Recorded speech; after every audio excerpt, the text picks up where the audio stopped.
Good evening friends. आज मैं आप लोगों के लिए बहुत ही महत्वपूर्ण वीडियो लेकर आया हूं दोस्तों। आज मैं सौरमंडल पढ़ाने वाला हूं आपको। अब देखिए, व्यापारिक ग्रह किसे कहते हैं, ठीक है। सुंदर ग्रह, सुंदरता की देवी किसे कहते हैं, आंतरिक ग्रह क्या है, बाह्य ग्रह क्या है, पृथ्वी तुल्य ग्रह क्या है, ठीक है। नीला ग्रह कौन सा है, सबसे तेज़ गति से कौन से ग्रह घूमते हैं, किसका सबसे बड़ा उपग्रह है, कौन सा पर्वत सबसे ऊँचा पर्वत है सौरमंडल का, सारे ग्रह और उपग्रह में ट्रिक के द्वारा याद करवा दूंगा दोस्तों। वीडियो को लास्ट तक देखना है आपको, और चैनल पर नए हो तो चैनल को सब्सक्राइब जरूर कर लें और वीडियो को लाइक करना ना भूलें। देखिए, सबसे पहले हम बात करते हैं सौरमंडल का प्रमुख कौन है भैया। तो सौरमंडल का प्रमुख सूर्य है, ठीक है। सभी ग्रह किसकी परिक्रमा लगा रहे हैं, सूर्य की परिक्रमा लगा रहे हैं। अब देखिए, सूर्य के सबसे पास का पहला ग्रह है हमारा बुध। कौन सा ग्रह है भैया ये, सूर्य के सबसे पास का ग्रह हुआ आपका बुध ग्रह। सूर्य के सबसे पास में कौन सा ग्रह है, बुध है। तो देखिए, सूर्य के सबसे पास का ग्रह कौन सा, बुध। सौरमंडल का सबसे छोटा ग्रह है, सौरमंडल में बुध को मरकरी कहते हैं। सौरमंडल में जितने भी ग्रह हैं उनमें सबसे छोटा ग्रह कौन सा है, बुध है। इसका कोई उपग्रह नहीं है। क्या नहीं है भैया, देखिए, सूर्य के सबसे पास का ग्रह बुध, सबसे छोटा ग्रह सौरमंडल का बुध, कोई उपग्रह नहीं है। पृथ्वी के एक दिन में इस ग्रह के 128 दिन हो जाते हैं। मतलब जितने समय में पृथ्वी का एक दिन होता है, इतने समय में इस ग्रह के कितने दिन हो जाएंगे, 128 दिन। और पृथ्वी के 88 डेज, पृथ्वी के 88 दिन में सूर्य की एक परिक्रमा पूरी करता है। मतलब 88 डेज में क्या करेगा, सूर्य की एक परिक्रमा पूरी कर लेगा। पृथ्वी के एक दिन में इस ग्रह के 128 दिन हो जाते हैं दोस्तों। अब देखिए, इसके बाद सेकेंड ग्रह आता है आपका शुक्र। शुक्र को विनस बोलते हैं। अब देखिए, शुक्र की बात करें तो शुक्र पृथ्वी के सबसे पास का है। किसके पास का है, तो पृथ्वी के सबसे पास ग्रह कौन सा है, शुक्र है, ठीक है। अब देखिए, इसका भी कोई उपग्रह नहीं है, ठीक है। शुक्र का भी क्या नहीं है, कोई उपग्रह नहीं है, पृथ्वी के सबसे पास का ग्रह है।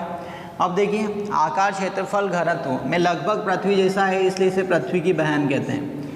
आकार, क्षेत्रफल और घनत्व में लगभग पृथ्वी जैसा दिखाई देता है, इसलिए इसे क्या कहते हैं, पृथ्वी की बहन कहते हैं दोस्तों। अब देखिए, इसके बाद इसे सांझ का तारा और भोर का तारा भी कहते हैं। क्या कहते हैं इसे, सांझ का तारा और भोर का तारा। मॉर्निंग स्टार, इवनिंग स्टार कहते हैं इसे। सांझ का तारा और भोर का तारा कहते हैं दोस्तों इसको। अब देखिए, अन्य ग्रहों की तुलना में विपरीत दिशा में परिक्रमा लगाता है, ठीक है। बाकी ग्रह जैसी परिक्रमा लगाते हैं, उनके जस्ट अपोजिट लगाता है। अन्य ग्रहों की तुलना में विपरीत परिक्रमा लगाता है, एंटी क्लॉकवाइज परिक्रमा लगाएगा बाकी ग्रहों की तुलना में। तो पृथ्वी के सबसे पास का ग्रह है, कोई उपग्रह नहीं है, पृथ्वी की बहन कहते हैं। आकार, क्षेत्रफल, घनत्व में लगभग पृथ्वी जैसा दिखाई देता है, इसलिए इसे क्या कहते हैं, पृथ्वी की बहन कहते हैं। सांझ का तारा कहते हैं, भोर का तारा कहते हैं, इवनिंग स्टार और मॉर्निंग स्टार कहते हैं भैया। इसके बाद देखिए, विपरीत दिशा में सूर्य की परिक्रमा लगाता है अन्य ग्रहों की तुलना में। इसके बाद देखिए, इसके बाद सबसे गर्म ग्रह है सौरमंडल। सौरमंडल में जितने भी ग्रह हैं उनमें सबसे गर्म है। अब देखिए, गर्म है, सबसे ज़्यादा प्रकाश आता है, इसलिए सबसे ज़्यादा चमकीला ग्रह है। क्या है, सौरमंडल का सर्वाधिक चमकीला ग्रह कौन सा है, तो शुक्र है। इसे सुंदरता की देवी कहते हैं भैया। क्या कहते हैं इसे,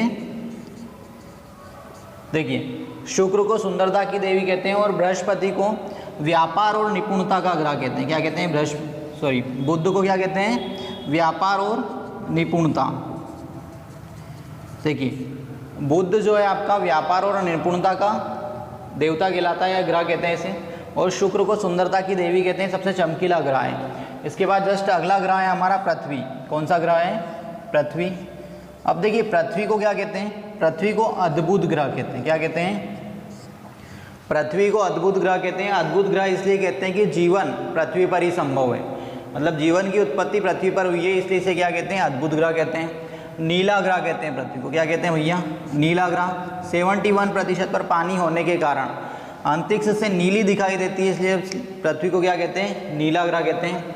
29% पर स्थल भाग है, ठीक है।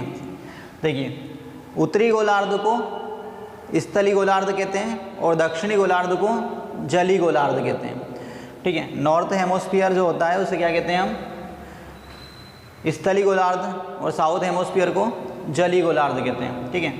अब देखिए, पृथ्वी के 71% भाग पर क्या है, जल है, और 29 पर स्थल मंडल है। अब देखिए, पृथ्वी का एकमात्र उपग्रह कौन सा है, चंद्रमा। पृथ्वी का एकमात्र उपग्रह कौन सा है भैया, चंद्रमा है। पृथ्वी का भूमध्य रेखी व्यास, ये वाला पृथ्वी का भूमध्य रेखी व्यास है 12,756 किलोमीटर। पृथ्वी का भूमध्य रेखी व्यास कितना है? पोलर डायमीटर है पृथ्वी का, सॉरी ध्रुव, हाँ इक्वेटर डायमीटर है पृथ्वी का 12,756 किलोमीटर, और ध्रुवीय व्यास है पोलर डायमीटर है पृथ्वी का 12,714 किलोमीटर। देखिए पृथ्वी का भूमध्य रेखी व्यास 12,756 किलोमीटर, भूमध्य रेखी व्यास 12,756 किलोमीटर, इक्वेटर डायमीटर कहते हैं इसको, और ध्रुवीय व्यास 12,714 किलोमीटर, पोलर डायमीटर। अब इसके बाद देखिए पृथ्वी पर सबसे ऊंचा जो माउंटेन है एवरेस्ट है। सबसे ऊंचा पर्वत कौन सा है दोस्तों? Mount Everest. इसकी ऊंचाई है 8,850 मीटर। सबसे ऊंचा पर्वत माउंट एवरेस्ट, जिसकी ऊंचाई कितनी है? 8,850 मीटर। और सबसे गहरी गर्त है, उसका नाम है मेरियाना गर्त। कौन सी गर्त है भैया? मेरियाना गर्त 11,022 मीटर गहरी, जो सबसे गहरी गर्त है। पृथ्वी पर सबसे गहरी गर्त कौन सी है? मेरियाना गर्त 11,022 मीटर। अब आपकी पृथ्वी 23.5 डिग्री झुकी हुई है। कितने डिग्री झुकी हुई है?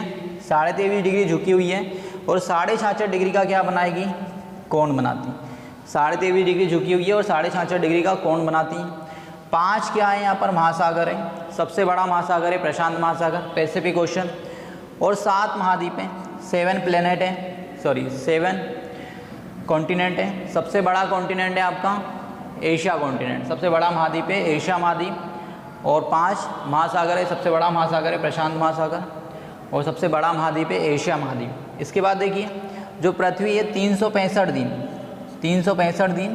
6 घंटे में सूर्य की एक परिक्रमा लगाती है।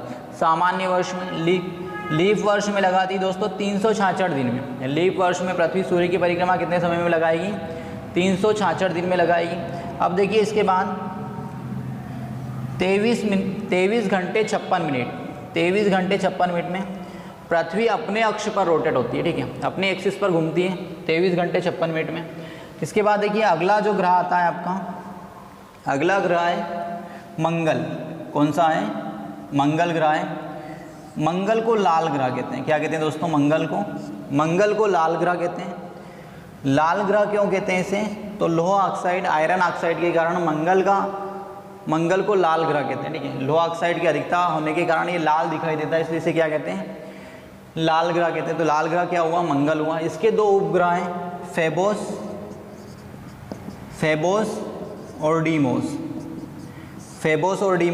इसके 2 उपग्रह हैं। डीमोस सबसे छोटा उपग्रह है सौरमंडल में, इसका तो सबसे छोटा उपग्रह है ही सही, प्लस सौरमंडल का भी सबसे छोटा उपग्रह कौन सा है? Deimos satellite. तो देखिए इसके 2 उपग्रह कौन से? फेबोस और डीमोस। अब देखिए जीवन मंगल में करने के लिए क्या करना पड़ेगी आपको? FD। तो F से हो गया फेबोस और D से हो गया डीमोस। मंगल के 2 उपग्रह कौन से? FD, F से हो गया फेबोस और D से हो गया डीमोस।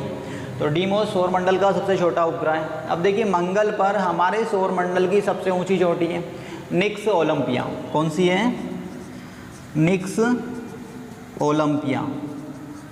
मंगल पर हमारे सौरमंडल की सबसे ऊंची चोटी कौन सी दोस्तों? निक्स ओलंपिया, जो हिमालय से 3 गुना ऊंची है। देखिए मंगल पर सौरमंडल की सबसे ऊंची चोटी है निक्स ओलंपिया, जो हिमालय से 3 गुना ऊंची है। मंगल को लाल ग्रह कहते हैं। इसके 2 उपग्रह हैं, फेबोस और डीमोस। डीमोस सौरमंडल का सबसे छोटा उपग्रह है, और निक्स ओलंपिया हमारे सौरमंडल की सबसे ऊंची चोटी मंगल पर है। इसके बाद देखिए अगला ग्रह आता है हमारा बृहस्पति, जुपिटर। मंगल को मार्स कहते हैं, बृहस्पति जुपिटर, ठीक है। बृहस्पति, देखिए बृहस्पति की बात करें दोस्तों तो बृहस्पति को पीला ग्रह कहते हैं। क्या कहते हैं? बृहस्पति को पीला ग्रह कहते हैं। बृहस्पति को पीला ग्रह कहते हैं। सौरमंडल का सबसे बड़ा ग्रह है। सौरमंडल में जितने भी ग्रह है उनमें सबसे बड़ा ग्रह कौन सा है? बृहस्पति। बृहस्पति को पीला ग्रह कहते हैं। सौरमंडल के सभी ग्रहों में सबसे बड़ा ग्रह कौन सा? बृहस्पति है। अब देखिए इसका एक उपग्रह है, इसके कई उपग्रह है, जिसमें सबसे बड़ा उपग्रह है ज्ञानीमीड। कौन सा है? ज्ञानीमीड। इसका उपग्रह सबसे बड़ा उपग्रह है। इसका तो सबसे बड़ा है ही सही, प्लस सौरमंडल का भी सबसे बड़ा ग्रह है। सबसे बड़ा उपग्रह, देखिए ग्रहों में सबसे बड़ा ग्रह कौन सा? बृहस्पति। और उपग्रहों में सबसे बड़ा उपग्रह कौन सा है? ज्ञानीमीड। सौरमंडल में जितने भी उपग्रह हैं उनमें सबसे बड़ा उपग्रह कौन सा? बृहस्पति। अब देखिए जो बृहस्पति है 12 वर्ष में सूर्य की एक परिक्रमा लगाता है। कितने वर्ष में एक सूर्य की एक परिक्रमा लगाएगा? ये 12 वर्ष में सूर्य की एक परिक्रमा लगाता है। अब देखिए इस पर 5 घंटे का दिन और 5 घंटे की रात होती है। ये अपने अक्ष पर रोटेट होने में कितना समय लगता है इसको? 10 घंटे का। तो 5 घंटे का तो दिन होता है और 5 घंटे की क्या होती है दोस्तों? रात होती है। अब इसके बाद देखिए इसका एक उपग्रह है फेबे। कौन सा उपग्रह है दोस्तों? फेबे नाम का इसका उपग्रह इसकी कक्षा के विपरीत परिक्रमा लगाता है। फेबे नाम का इसका एक उपग्रह है बृहस्पति का, जो इसकी कक्षा के क्या होगा? विपरीत परिक्रमा लगाएगा दोस्तों। इसके बाद देखिए अगला आता है शनि। शनि को सैटर्न बोलते हैं। अगला ग्रह कौन सा है आपका? शनि। अब देखिए शनि सौर मंडल का सबसे सुंदर ग्रह है। क्या है शनि? सौर मंडल में जितने भी ग्रह हैं उनमें सबसे सुंदर ग्रह कौन सा है? शनि। अब देखिए इसे सुंदर क्यों कहते हैं? इसके चारों ओर वलय हैं। क्या है? वलय हैं। वलय होने के कारण ऐसा लगता है कि इसे हार पिना के रखा है किसी ने, ठीक है। इसलिए शनि सौर मंडल का सबसे सुंदर ग्रह है। अब देखिए इसके बाद इसका सबसे बड़ा उपग्रह कौन सा है? टाइटन। शनि का सबसे बड़ा उपग्रह कौन सा है? टाइटन। अब देखिए शनि को कृषि का देवता कहते हैं। शनि को क्या कहते हैं? कृषि का देवता कहते हैं दोस्तों। बृहस्पति मंगल को युद्ध का देवता कहते हैं। मंगल को क्या कहते हैं? युद्ध का देवता। मंगल को युद्ध का देवता कहते हैं। बृहस्पति को ग्रहों का देवता कहते हैं। क्या कहते हैं? ग्रहों का देवता क्या है भैया? देखिए ग्रहों का देवता बृहस्पति और शनि कृषि का देवता। शनि क्या है? कृषि का देवता। देखिए बुध को कहते हैं व्यापार और निपुणता का देवता। शुक्र को कहते हैं सुंदरता की देवी, ठीक है। पृथ्वी को अद्भुत ग्रह और नीला ग्रह कहते हैं। मंगल को लाल ग्रह और युद्ध का देवता कहते हैं। बृहस्पति को कहते हैं हम ग्रहों का देवता, ठीक है। इसके बाद देखिए शनि को क्या कहते हैं? कृषि का देवता कहते हैं। इसके बाद देखिए दोस्तों आगे बात करते हैं। शनि क्या है? कृषि का देवता है और सौर मंडल का दूसरा सबसे बड़ा ग्रह है। सौर मंडल में दूसरा सबसे बड़ा ग्रह कौन सा है? शनि। इसके बाद देखिए अगला आता है, अगला ग्रह है हमारा अरुण। अरुण, ठीक है। अब देखिए अरुण और वरुण दोनों जुड़वा ग्रह है। क्या है? अरुण वरुण दोनों जुड़वा ग्रह है दोस्तों। अरुण और वरुण को क्या कहते हैं? जुड़वा ग्रह कहते हैं। अब देखिए मीथेन गैस होने के कारण कैसा दिखाई देगा? ये हरा दिखाई देता है, तो इसे हरा ग्रह कहते हैं। अरुण वरुण दोनों जुड़वा ग्रह हैं और मीथेन गैस होने के कारण कैसा दिखाई देता है? हरा दिखाई देता है। अब देखिए ये भी अन्य ग्रहों की तुलना में विपरीत दिशा में परिक्रमा लगाएगा, ठीक है। बाकी ग्रहों के अपोजिट परिक्रमा लगाता है, तो अन्य ग्रहों के विपरीत परिक्रमा लगाता है। सौर मंडल का दूसरा सबसे ठंडा ग्रह है। कौन से नंबर पर? सौर मंडल पर सेकेंड सबसे ठंडा है, ठीक है। 82 डिग्री झुका हुआ होने के कारण इसे लेटा ग्रह कहते हैं। क्या कहते हैं इसे? 82 डिग्री झुका हुआ होने के कारण इसे लेटा ग्रह कहते हैं दोस्तों। देखिए अरुण वरुण दोनों जुड़वा ग्रह है। मीथेन गैस के कारण हरा दिखाई देता है। बाकी ग्रहों की तुलना में विपरीत दिशा में परिक्रमा लगाता है। सौर मंडल का दूसरा ठंडा ग्रह है। 82 डिग्री झुका हुआ होने के कारण इसे क्या कहते हैं? लेटा ग्रह कहते हैं। इसके बाद देखिए अगला आता है वरुण, ठीक है।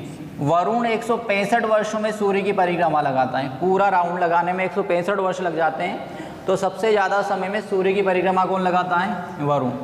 जितने भी ग्रह हैं उनमें सबसे ज़्यादा समय में परिक्रमा कौन लगाएगा? वरुण ग्रह सूर्य की सबसे ज़्यादा समय में परिक्रमा लगाता है। सूर्य से सर्वाधिक दूरी पर है, सूर्य से सबसे ज़्यादा दूरी पर है। सौर मंडल का सबसे ठंडा ग्रह है। क्या है? सौर मंडल का सबसे ठंडा ग्रह है, ठीक है। अब देखिए इनके क्रम याद करना है कि भैया पहला कौन सा है, दूसरा कौन सा। तो इसके लिए एक कोड याद रखना। पृथ्वी की बहन क्या है? पृथ्वी की बहन शुक्र है, तो बहन जी की पार्टी क्या है? बीएसपी है। क्या है बहन जी की पार्टी? बीएसपी। बी से क्या हो गया? बी से हो गया बुध, एस से हो गया शुक्र, पी से क्या हो गया? पृथ्वी। तो क्या याद रखना? BSP MBBS. क्या याद रखोगे? BSP MBBS. देखिए एम से हो गया मंगल और बी के ऊपर वर्ग करा, तो वर्ग करने का कारण ये है कि बृहस्पति सबसे बड़ा ग्रह है, तो बी से वर्ग हो गया, 2 ग्रह के बराबर हो गया। तो बी से क्या हो गया? बृहस्पति, एस से शनि और अरुण और वरुण। क्या याद रखना है आपको? ठीक है। तो देखिए BSP MBBS Arun Varun. B से हो गया बुध, एस से हो गया शुक्र, पी से हो गया पृथ्वी, एम से हो गया मंगल, बी से हो गया बृहस्पति, एस से हो गया शनि और अरुण और वरुण। अब देखिए इनका क्रम याद करना है कि सबसे बड़ा कौन सा है, छोटा कौन सा है। तो इसके लिए बस सबसे बड़ा ग्रह याद रखना। सबसे बड़ा ग्रह कौन सा है? बृहस्पति उसको नंबर दे दो 1, 1 2 3 4, पहला बड़ा, इससे छोटा, इससे छोटा, इससे छोटा। पृथ्वी 5 हो गई, ठीक है। पृथ्वी की बहन 6 हो गई, 7 और 8, ठीक है। क्या ध्यान रखना है आपको, 1 2 3 4, 1 2 3 4 5 5 6 7 और 8, ठीक है। तो ये क्रम से भी जमा सकते हो। अब देखिए मंगल और बृहस्पति, मंगल और बृहस्पति के बीच में क्षुद्र ग्रह पाए जाते हैं, एस्ट्रॉइड पाए जाते हैं, जिसके कारण हमारा सौरमंडल 2 भागों में डिवाइड होता है। पहले 4 जो ग्रह हैं इन्हें कहते हैं आंतरिक ग्रह। क्या कहते हैं इन्हें? इनर प्लेनेट कहते हैं, आंतरिक ग्रह कहते हैं। पहले 4 क्या हैं? आंतरिक ग्रह है, इनर प्लेनेट कहते हैं। इन्हें पृथ्वी तुल्य ग्रह भी कहते हैं। क्या कहते हैं इन्हें? और पृथ्वी तुल्य ग्रह इसलिए कहते हैं क्योंकि इनका आकार पृथ्वी के समान है लगभग। इसके बाद जो बाहर वाले ग्रह हैं, जो बाह्य ग्रह हैं, ठीक है, बृहस्पति के बाद जो बचे हुए 4 हैं वो सारे क्या हैं? बाह्य ग्रह कहते हैं। और जो बाहर के 4 ग्रह ये बड़े हैं, इन्हें बृहस्पति तुल्य ग्रह कहते हैं। क्या कहते हैं? बृहस्पति तुल्य मतलब बृहस्पति के जैसे ग्रह तो बाद वाले 4, और पृथ्वी तुल्य तो चारों अंदर वाले पृथ्वी तुल्य ग्रह हैं, ठीक है। अब देखिए ये क्वेश्चन भी कई बार आया है कि क्षुद्र ग्रह किनके बीच में पाए जाते हैं, एस्ट्रॉइड किसके बीच में? तो मंगल और बृहस्पति, मार्स और जुपिटर के बीच में क्या मिलेंगे आपको? एस्ट्रॉइड मिलेंगे, क्षुद्र ग्रह मिलेंगे। अब देखिए नीचे से सेकंड कौन सा होगा दोस्तों? नीचे से सेकंड हुआ अरुण, और ऊपर से सेकंड हुआ शुक्र। ऊपर से सेकंड शुक्र और नीचे से सेकंड अरुण। दोनों अन्य ग्रहों की तुलना में विपरीत दिशा में परिक्रमा लगाएंगे। ऊपर से सेकंड कौन सा? शुक्र, और नीचे से सेकंड अरुण। दोनों ग्रह क्या करेंगे? अन्य ग्रहों की तुलना में विपरीत परिक्रमा लगाते हैं। अब देखिए इसके बाद एक और ग्रह था। पहले कुछ बुकों में आपने पढ़ा होगा कि 8 ग्रह होते हैं, वर्तमान में 8 ग्रह हैं। पहले 9 ग्रह थे, एक ग्रह कहाँ चला गया? तो एक ग्रह था यम। क्या था? यम, प्लूटो, ठीक है, इंग्लिश में बोलते हैं प्लेटो, सॉरी प्लूटो है ना। कौन सा ग्रह? प्लूटो। तो क्या हुआ? 24 अगस्त 2006 प्राग चेक गणराज्य में खगोल शास्त्रियों की एक बैठक हुई। यम प्लूटो 24 अगस्त 2006 को प्राग चेक गणराज्य में खगोल शास्त्रियों की एक बैठक हुई। वहाँ पर प्लूटो की ग्रह की मान्यता समाप्त कर दी, और ग्रह की मान्यता समाप्त करके इसे बौने ग्रहों की श्रेणी में रख दिया गया। प्लूटो क्या है? वर्तमान में एक बौना ग्रह है। अब इसे ग्रह की श्रेणी से क्यों हटाया? ग्रह की श्रेणी से इसलिए हटाया क्योंकि ये अन्य ग्रहों की कक्षाएं काटता था, ठीक है। अन्य ग्रहों की कक्षाओं काटना के कारण इसे क्या करा हमने? बौने ग्रह की श्रेणी में रख दिया दोस्तों, ठीक है। ये सौरमंडल हो गया दोस्तों, इसका स्क्रीनशॉट ले लें आप। वीडियो कैसा लगा कमेंट जरूर करें, और चैनल पर नए हो तो चैनल को सब्सक्राइब जरूर करें। Thank you.